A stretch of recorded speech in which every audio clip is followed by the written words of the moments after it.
Yeah, so I've been thinking about, not really posting a lot of these videos or as frequently as I have before. So I'm thinking about like me and Maudie. I'm thinking about a document where it's, you have me here, Maudie here, and all we are is an example. What we do, or what I do, or whatever, what the exercise is, to map out our siblings. So, 1 and 1. Wait, let's see, hold on. So I'm here, Maudie's here. You have my brother, and then his brother. His brother's here. His mom and dad, I don't know anything about his dad. That's a question mark. I know about his mom. And then my mom and dad, which I fill in every single person's name, which is easy because my dad is bold spear thinking. My mom is serpent thinking. There's a line to constitute their marriage with a line through it because it's broken from a war in heaven. And then you have, the two kids, John and James. God is gracious thinking and a new thinking, or to seize the heel thinking. And then on this side you have Sharzad, which is the main storyteller for the frame story in the 1001 Arabian Nights. And then Amir and Arash, which is main storyteller from Arabian Nights. And then last name is to follow something like an idea or a religion. And then the son's prince of something that, of following something like an idea or a religion. And then the Persian hero, which is, who follows something like an idea or a religion. And when you take that concept, because I know all of those people except the question mark around my mom, as written in the Book of Life, you can analyze how all of them work together and flow through their actions from family history. You're looking at two separate families when it comes to the Ten Commandments, and how my father's goal was to unearth or excavate the Ark of the Covenant, and he did so as an atheist, which makes him the second witness. And so the second witness, all he is the guy who stubbornly, because he doesn't believe in God, spends 35 years trying to excavate the Ark of the Covenant with no progress. That's what happens when you don't incorporate or give God credit. And then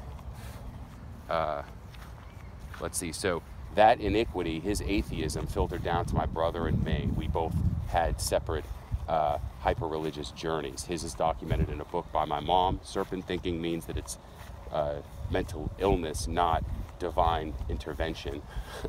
And then it's documented by her.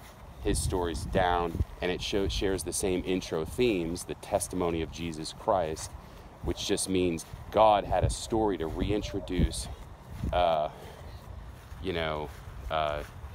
the second coming or whatever. He wanted to roll out the red carpet. So whoever, my brother or me, was worthy, or any other person was worthy to roll out the red carpet and tell a badass story. There was an idea of a story already written, the testimony of Jesus, which is like his story coming back. He was going to meet these certain thresholds, go to the south of France, go to northern Italy on the Riviera, New Orleans, New York, New York's New Jerusalem. You got to fit all these boxes, but it was going to be based off the individual sort of decisions of whoever triggers his resurrection. My brother lays the foundation. I come in a decade later with a little bit more money in my pocket and autonomy and time, finish it off and spot this whole system. And on the other end, on the Persian end, there's a guy, his name's Maudie. And Maudie, he's the hero. What Maudie is he's the resurrected Muhammad. And world peace comes from two friends. Didn't know it at the time when I was, growing up with him, and I didn't learn it until maybe a month and a half ago. But one has some Jewish blood in him, and then the other obviously is Persian.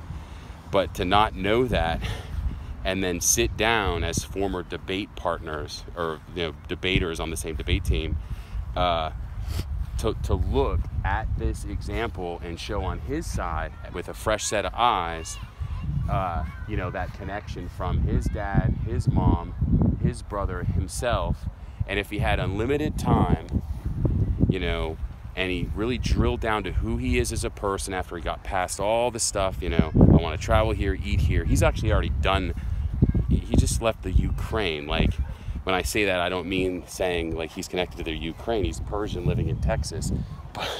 But that's how much he's traveled, where he's going to countries like Ukraine, meaning he's already been to the Italies and the Frances and all that other stuff. But for him to drill down and say, with unlimited time to reflect, what would I find out about myself if I completely refined my spiritual self? And with the fresh set of eyes, looks at his mom, his dad, his brother, and himself, and can not only understanding that he's the Mahdi, the guy who finds out about, his status from Isa, the, second coming, finds out about his status, and then looks at his mom, his dad, himself, and his brother, and sees that based off their names and based off iniquity that flowed through generations, like from his dad, how it affected him and his brother, how it relates to how it relates to was he ever going to do this himself without getting tipped off by his friend? And the answer is, well, no, he's the Mahdi. The Mahdi's not supposed to, the Mahdi finds out about his status in one night. He doesn't build up to it like Isa. And when he finds out about it, it's are you in or you out? And I know, because I'm his friend, that he has the resources to take a vacation. I know enough about his family to kind of get him started. Okay, your mom, think of her like the storyteller. Not that she's going to be telling your story, but she's like the mother of the Mahdi. Like, that's, how else do you say it? Which basically the Mahdi allows or encourages Muslims to write their own Qurans, which are less rule-based and more Arabian Nights. You see that? And it's telling their story, examining their family, and also having something to do, like to drive the plot. And that's where it gets cool, because with phones and with a party, an international celebration, it gives everyone something to do. While they're going through this exercise, we all get to meet as one family and kind of etch out. He sketches out. He doesn't just review his relationships and the names or whatever for the people that he believes are in the Book of Life, and even if he doesn't think they're in the Book of Life, all the people from his family and mine, but also he can look at his cousin's family and see how that all works. And they can then look at their cousin's family, and everyone just does it at the same time. That's Judgment Day. And that's kind of where my head's at, is to kind of have, everyone who, if you believe in God, like, that's the exercise.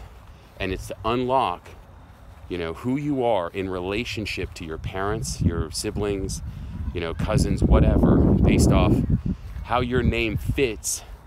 And everyone has a name, right? But the key is you had to have some place to start it and a storyline going into it. So with my story, and then he can say, well, when he writes his story, he's like, well, I grew up when I grew up, not going into all the details of childhood, but still painting the picture. Who is this guy, going into this 7th month period through next July, where he's recording it like I am, publicly posting it so it can be verified, and also, seeing how God utilized each person and bad and good event in, his family's lives to help not heaven just unlock for me as the guy who's, totally purpose-driven and euphoric, but also for my family, my mom, my dad, my brother, to honor them, even though to correct them too. And he does the same thing But the Mahdi's the guy put on the spot, and it's to say, here's how you get started. And he, got the sort of, the trigger came from his friend who, that solves for prophecy. And what else is cool is Mahdi, he's the guy with the fresh set of eyes, because he's, the Mahdi's not a tourist or a Quran scholar. He looks at, different hadith and scripture in the Quran. He looks at different prophets or, notable clergy from the past, and he can see based off his own self, his life, or his background, his life, just the characteristics of who he is, just by reporting who he actually is, could be his taste, the things that he did, but really it's what's his background, his name, what is his, does he have a black spot on his cheek? Because that was debated between different scholars. Is his forehead broad? Is his nose prominent? These things that people said, the question is, are they true? And, for those prophecies that turned out to be true, you can look and you can see how righteousness and closeness to sitting and sketching that whole sort of family piece out, and also telling telling their story, recording it, so it can be read and it's documented. All these things, you can basically vet prophets from the past, clergy from the past, and that's his job. He's the unbiased guy who's not going in with a bunch of,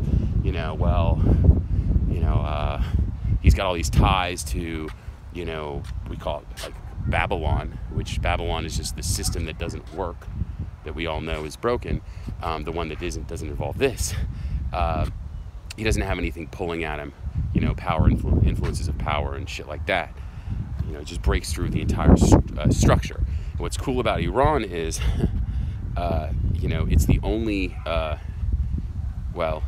it's one of like 8 theocracies that are UN member countries, but it's the only one that is actively trying to trigger this guy, like through revolutionary force, which is basically pissing off the world, because they're trying to trigger Mahdi to appear. And it's written that Mahdi appears with Jesus, or Isa. They call him the second coming. Not Jesus, it's Isa. But they say Jesus, but what they mean is the second coming. And what they don't have is information about, the prophecies of how Jesus is triggered at his second coming. And, and what that means is, it's not, you want to disregard, like, I'm saying I'm Jesus, I'm the lion, I'm different. But what Jesus is he's the guy who, when Mahdi goes through his process and experiences euphoria, Jesus is the one who's confessing to God, yeah, this guy's good, he's giving it everything he's got. And when that happens, then the spirit, the resurrected Muhammad, that spirit will descend upon the Mahdi, and he'll catch it on camera and show the world. And you'll have another story about someone who stopped what they were doing because they believe in God and continued to resurrect the dead in the first resurrection of the dead.